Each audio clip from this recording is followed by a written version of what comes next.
وہ کرپشن کو نہیں سمجھتے تھے کہ یار یہ کوئی ایسا ایشو ہے جس کو ہمیں ایڈریس کرنا چاہیے، یا یہ ایک ایسا ایشو ہے جس سے پاکستان کے عوام ایٹ لارج وہ اس سے افیکٹ ہو رہے ہیں۔ وہ کہتے ہیں جی ان کے لیے یہ پرابلم نہیں تھا، ان کے لیے معیشت ایک پرابلم تھی جس کے لیے وہ جو ہے وہ کوشش کر رہے تھے کہ ہمیں اس معاشی بحران سے کسی بھی طریقے سے نجات ملے، لیکن معاشی بحران ابھی حل ہوتا ہوا نظر نہیں آ رہا۔ اور یہ میں نے آپ کو بتایا نا کہ یہ ایک موقع ہے عمران خان صاحب کے لیے۔ اب بنیادی طور پر عمران خان صاحب اس نتیجے تک کیسے پہنچے، یہ بھی ایک بڑا امپورٹنٹ سوال ہے، اور اس کے لیے اگر آپ جو کل ہونے والی کور کمانڈرز کانفرنس ہے اور فواد چودھری صاحب کی جو آڈیو لیک ہے، اور اس کے ساتھ ساتھ خود عمران خان صاحب کی جماعت کی طرف سے اس بات کا اعلان ہے کہ جناب اسپیکر آج ان کے انتظار میں بیٹھا رہے کہ جناب کلے آؤ، آ کے اپنے استعفے کی تصدیق کرو اور جاؤ گھر، لیکن عمران خان صاحب کی جماعت آج ادھر بھی نہیں گئی، اسپیکر صاحب انتظار کرتے رہ گئے اور انہوں نے کہا جناب ہم آج نہیں آئیں گے، اسی کل آئیں گے۔ اب اس چکر کے اندر انہوں نے ایک مرتبہ پھر جو ہے نا وہ سب کو اپنی جماعت کو ٹرک کی بتی کے پیچھے لگا دیا۔ یہ تین فیکٹرز جس کا میں نے آپ کے ساتھ ذکر کیا، کل ہونے والی کور کمانڈرز کانفرنس اور اس کور کمانڈرز کانفرنس کے ذریعے دیے جانے والا پیغام کہ تیر کی طرح سیدھے ہو جاؤ، ادروائز 6 مہینے سے لے کر 2 سال تک کی ایک ایسی انٹرم گورنمنٹ کی تشکیل کر دی جائے گی جس کے نتیجے میں جو ہے الیکشنز 2 سال نہیں ہوں گے، اور جب تک اکانومی ٹریک پہ نہیں آئے گی الیکشنز نہیں ہو پائیں گے، اور اس کے لیے ایک ٹیکنوکریٹ سیٹ اپ لایا جائے گا۔ اور اسی بات کا عمران خان صاحب نے بھی آج لاہور کے جرنلسٹوں کے ساتھ خطاب کرتے ہوئے اظہار کیا، انہوں نے کہا جناب یہ ٹیکنوکریٹ سیٹ اپ نہ لے کے آنا تہاڈی بڑی مہربانی، کیونکہ یہ ٹیکنوکریٹ سیٹ اپ جو ہے یہ الیکشنز نہیں اس کے ذریعے ہوں گے، ول آف دی پیپل سامنے نہیں آئے گی، لوگوں کی چوائس سامنے نہیں آئے گی کہ لوگ کون سے جماعت کو یا کون سی شخصیت کو وزارت عظمیٰ پر فائز دیکھنا چاہتے ہیں۔ اس کا مطلب یہ ہے کہ یہ جو پیغام دوسری طرف سے آیا کل کور کمانڈرز کانفرنس میں ہونے والی میٹنگ کے بعد، وہ عمران خان تک وہ پیغام پہنچ گیا، اور اس کے نتیجے میں عمران خان صاحب نے اس بات کا انکشاف کیا کہ ان کو اسمبلی ٹوٹتی ہوئی نظر نہیں آ رہی، موجودہ حکومت تو شاید رکاوٹ نہیں ہے، موجودہ حکومت کے پیچھے موجود طاقتور لوگ اس معاملے میں رکاوٹ ہے۔ اگر وہ اس بات کو تسلیم کر رہے ہیں تو اس کا مطلب یہ ہے کہ یہ سیٹ اپ نہیں گرنے والا۔ اور اگر اس کا میں آپ کو ایک مثال کے ذریعے آپ کو آگاہ کرنے کی کوشش کروں تو مونس الہی صاحب کی ملاقات عمران خان صاحب کے ساتھ، جس میں جو بنیادی طور پر جو ذکر آیا وہ اعتماد کے ووٹ کا تھا چیف منسٹر کے لیے، اور عمران خان صاحب نے کہا کہ یار 2-4 دنوں کے اندر اعتماد کا ووٹ لیں اور اس کے بعد اسمبلی کو تحلیل کر دے، جس کے اوپر مونس الہی صاحب جو عمران خان صاحب کے سامنے بیٹھے ہوئے تھے، آپ کو پتہ انہوں نے کیا جواب دیا؟ انہوں نے کہا 11 جنوری تک آپ نے اس معاملے پر سوچنا بھی نہیں، انہوں نے کہا اس کا ذکر ہی نہیں کرنا کہ اسمبلی ٹوٹے گی یا نہیں ٹوٹے گی، 11 جنوری تک یہ معاملہ جو ہے وہ ڈسکشن میں نہیں آئے گا۔ اس کا مطلب یہ ہے کہ عمران خان صاحب جس مشن کے لیے لاہور میں موجود تھے وہ مشن کمپلیٹ نہیں ہوا، اور اسی لیے عمران خان صاحب نے اس بات کا فیصلہ کر لیا ہے کہ وہ جنوری کے فرسٹ ویک کے اندر واپس چلے جائیں گے بنی گالا۔ اب بنی گالا میں جانے کا مطلب یہ ہے کہ وہ اپنے آپ کو اوپن کر دیں گے فیڈرل گورنمنٹ کے لیے،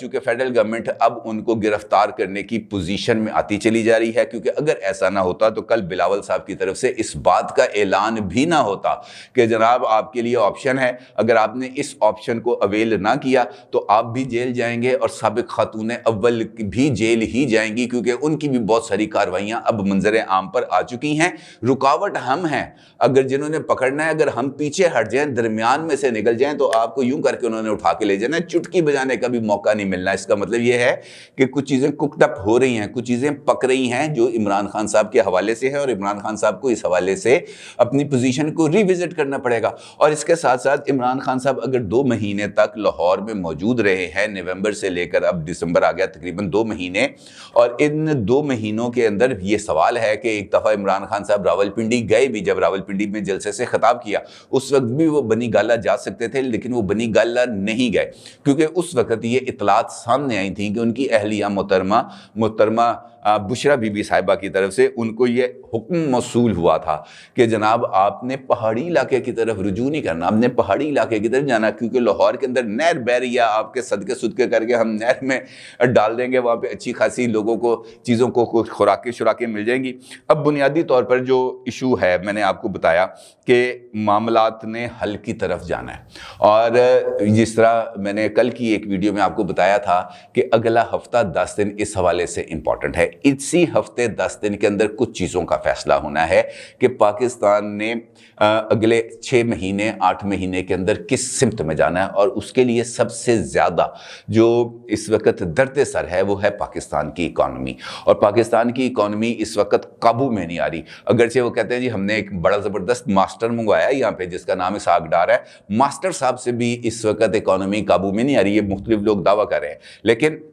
جو بات ہے, جو حقیقت ہے وہ یہی ہے کہ اس وقت ڈالر آؤٹ آف کنٹرول ہے. الیکٹریسٹی چارجز IMF کا مطالبہ ہے کہ ان کو بڑھایا جائے, ان کو بالکل کمپیٹیبل کیا جائے.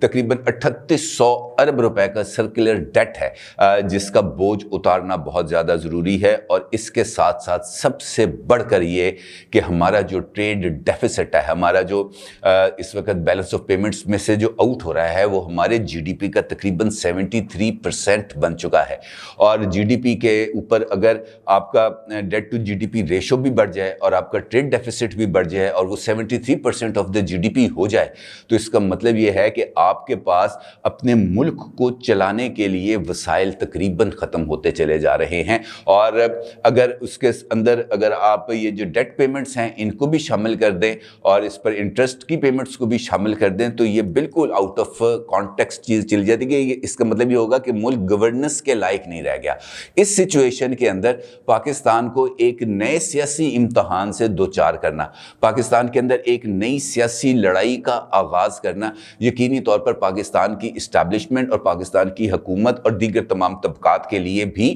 ایک سوچنے کا مقام ہے. اور شاید یہی وجہ ہے کہ الیکشنز کی طرف جانے کا فیصلہ نہیں ہو رہا. اب اگر الیکشنز ہوتے ہیں, جس طریقے سے خود عمران خان صاحب نے آج اس بات کا انکشاف کیا کہ ان کو ارلی الیکشن ہوتے ہوئے نظر نہیں آ رہے, اس کا مطلب یہ ہے کہ عمران خان صاحب اکتوبر کے اندر اگر انتخابات کو دیکھ رہے ہیں تو الیکشنز اگر وہ نااہل نہیں ہوں گے تو اس الیکشن میں حصہ لیں گے. لیکن یہاں پر ایک پرابلم ہے. پرابلم یہ ہے کہ عمران خان صاحب نے جتنا اپنا مومنٹم پولیٹیکل بلڈ کیا, چاہے وہ سوشل میڈیا پر کیا, چاہے وہ عوامی پلیٹ فارمز کے اوپر کیا, وہاں پر انہوں نے ایک تاثر کو قائم کرنے کی کوشش کی ہے. اور وہ تاثر یہ ہے کہ وہ پاکستان کے اس وقت سب سے زیادہ مقبول لیڈر ہیں اور پاکستان تحریک انصاف اس وقت پاکستان کی سب سے زیادہ مقبول جماعت ہے. اور الیکشنز کسی بھی وقت ہو جائیں, کسی بھی لمحے ہو جائیں, آج ہو جائیں, کل ہو جائیں, عمران خان صاحب کی جماعت 2/3 اکثریت سے کم جو ہے وہ سیٹیں حاصل نہیں کرے گی اور بڑی کمفرٹیبلی چاروں صوبوں کے اندر وہ اپنی حکومت بنا لے گی. یہ ایک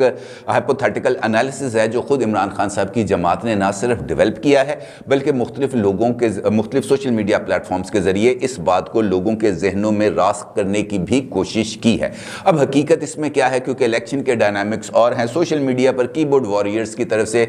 کی جانے والی جو پیش قدمی ہے وہ ایک الگ, بالکل اس کے ایک الگ ڈائنامکس ہیں. گلی محلے کی سیاست بالکل مختلف چیز ہے. اور عمران خان صاحب کو اس بات کا خطرہ بھی لاحق ہے کہ اگر اس سے پہلے نواز شریف صاحب وطن واپس آ جاتے ہیں تو پھر ان کو انتخابی میدان میں ٹکر دینے والا ایک ایسی شخصیت موجود ہوگی جو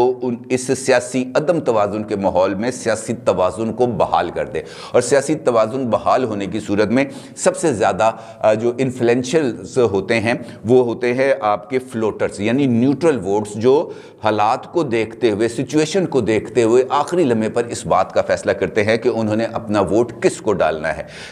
حزب اقتدار کو ڈالنا ہے, حزب اقتدار کو ڈالنا ہے, PTI کو ڈالنا ہے, نون کو دینا ہے, پیپلز پارٹی کو دینا ہے, XYZ کس کو دینا ہے. فلوٹرز کا جو رجحان ہے وہی اس بات کا فیصلہ کرتا ہے. اور اس سچویشن کے اندر عمران خان صاحب کو اس بات کا گمان بھی ہے کہ اگر اقتصادی میدان میں کچھ کرشمے ہو گئے تو پھر یہ سچویشن ان کے ہاتھ سے نکل جائے گی. اور یہی وجہ ہے کہ اس ملاقات جس کا میں آپ سے بار بار ذکر کر رہا ہوں, اس ملاقات میں انہوں نے مشرقی پاکستان کا حوالہ دیا. انہوں نے اس بات کا ذکر کیا کہ لوگوں کی رائے کا احترام نہ کرنے کی وجہ سے پاکستان دو لخت ہوا, مشرقی پاکستان ہم سے الگ ہوا. اور اگر اس چیز کو دوبارہ دہرایا گیا تو اس کے نتائج اچھے نہیں ہوں گے. اس کا مطلب یہ ہے, یہ بات کرنے کا عمران خان صاحب کی اس خاص پرٹیکولر ویو پوائنٹ کے ساتھ, اس کے علاوہ اور کچھ میری سمجھ میں نہیں آتا کہ انہوں نے یہ بات باور کرانے کی کوشش کی ہے پاکستان کے طاقتور حلقوں کو کہ جناب میری اکثریت پر کوئی کمپرومائز نہ ہو, الیکشن چاہے اکتوبر میں کرا لے, مجھے اس پر کوئی اعتراض نہیں ہے. ہے،